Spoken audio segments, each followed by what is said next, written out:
Akkineni hero Akhil హీరోగా 5 సినిమాలు చేశాడు. కానీ వీటిలో ఒకటి యావరేజ్, మిగతావన్నీ డిజాస్టర్స్ అయ్యాయి.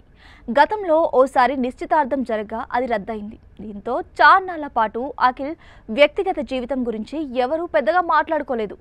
కానీ ఉన్న ఫలంగా గతేడాది నవంబర్లో తనకు నిశ్చితార్థం జరిగిందని చెప్పి అందరికీ షాక్ ఇచ్చాడు.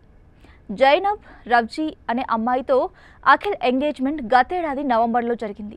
దీని తర్వాత పలుమార్లు ఎయిర్పోర్ట్లో జంటగా కనిపించారు. కానీ ఇప్పుడు పెళ్లి విషయంలో సడన్ సర్ప్రైజ్ ఇవ్వబోతున్నట్లు తెలుస్తోంది. జూన్ 6నే ఈ శుభకార్యం జరగనుందని సోషల్ మీడియాలో చిన్నగా టాక్ వినిపిస్తోంది. మరి ఇది నిజమా కాదా అనేది అఖిల్ చెప్పాలి. ఇకపోతే గతేడాది నవంబర్లో అఖిల్ నిశ్చితార్థం జరిగింది. తర్వాత కొన్ని రోజులకే అక్కినేని ఇంట్లో మరో శుభకార్యం జరిగింది. అదే నాగచైతన్య పెళ్లి. గతంలో సమంతతో 7 అడుగులు వేసిన చైతు 4 ఏళ్లకే ఆమెకు విడాకులు ఇచ్చేశాడు. ఆ తర్వాత కొన్నాళ్ల పాటు ఒంటరిగానే ఉన్న ఇతను హీరోయిన్ శోభితాతో ప్రేమలో పడ్డాడు.